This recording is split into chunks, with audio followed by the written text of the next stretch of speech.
Selamat pagi, salam berjumpa kembali bersama dengan Ibu Buana Ignatia Sihotang. Apa kabar? Hari ini kita memulai pembelajaran kita, yaitu materi yang pertama, ketika Allah bercermin.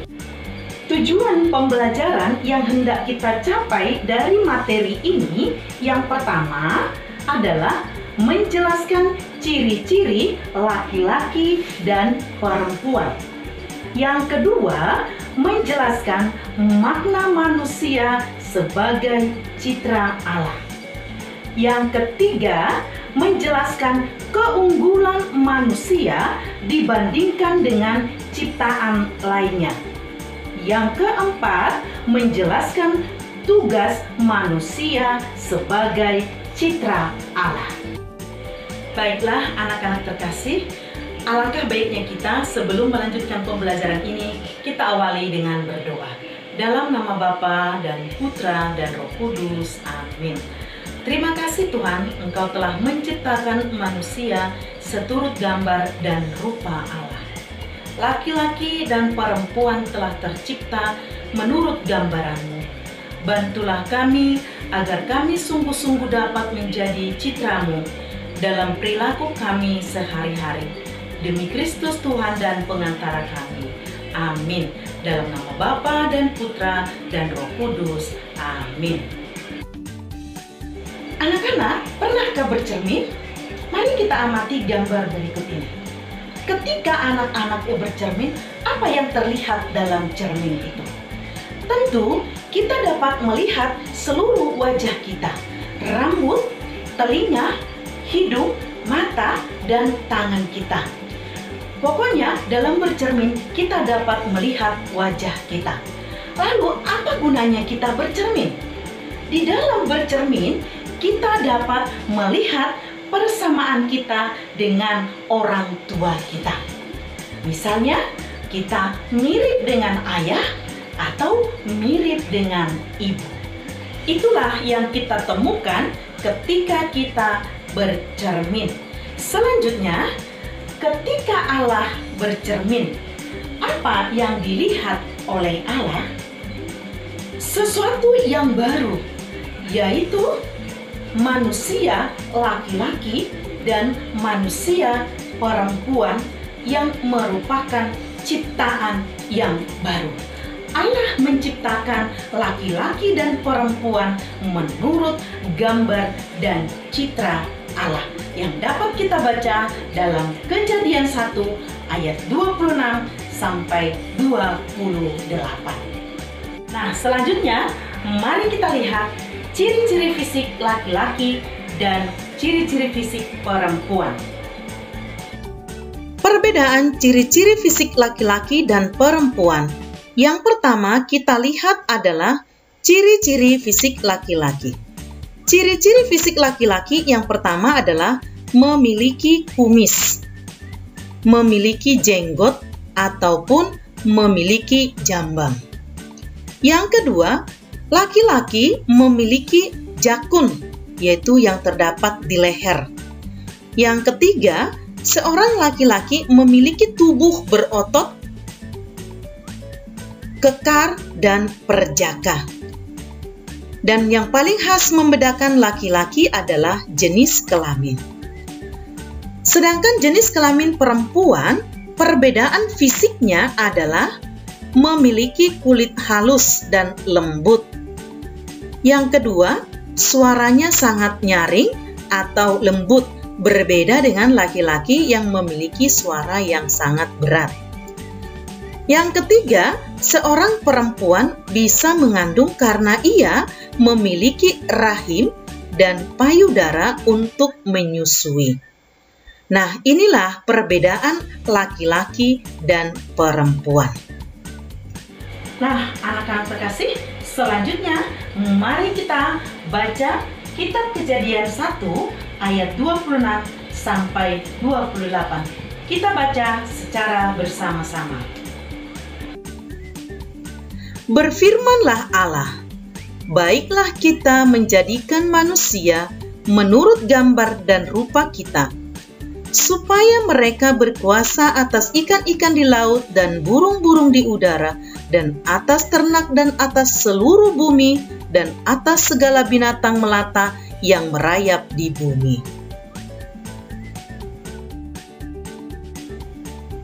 Kejadian 1 ayat 26 sampai 28. Maka Allah menciptakan manusia itu menurut gambarnya, menurut gambar diciptakannya dia, laki-laki dan perempuan diciptakannya mereka.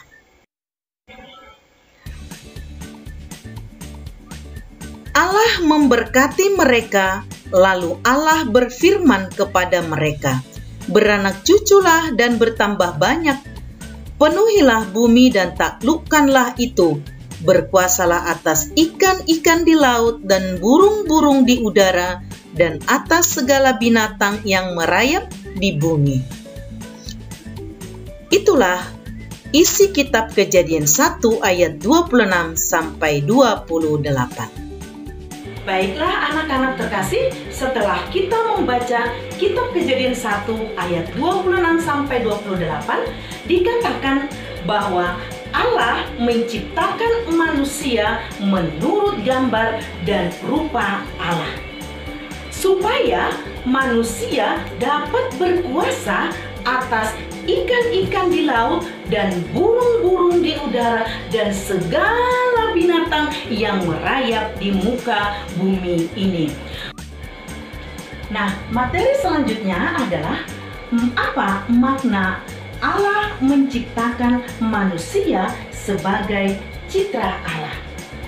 Manusia laki-laki dan perempuan diciptakan Allah segambar atau serupa dengan manusia. Apa maksud Allah menciptakan manusia segambar dan serupa dengan Allah? Supaya manusia dapat berperilaku seperti Allah.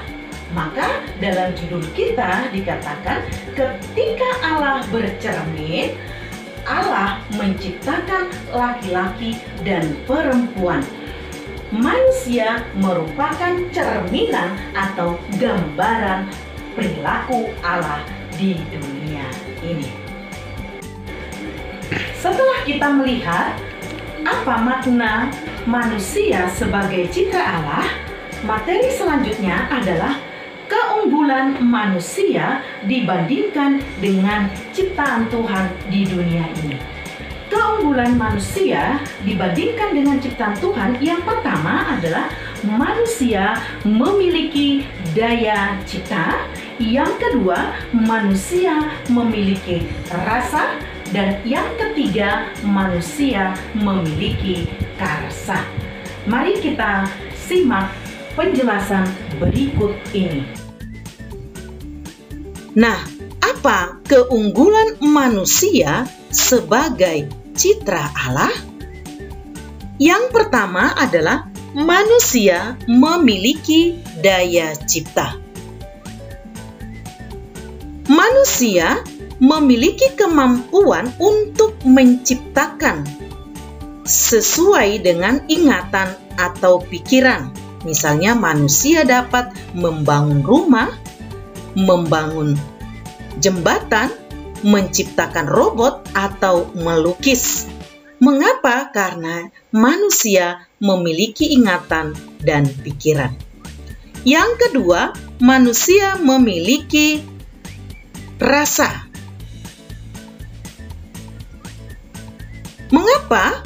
Karena Allah memberikan manusia kemampuan untuk merasakan sesuatu, baik itu senang, sedih, dan peduli, sehingga manusia mau menolong dan peduli terhadap sesamanya. Yang ketiga, keunggulan manusia adalah memiliki karsa.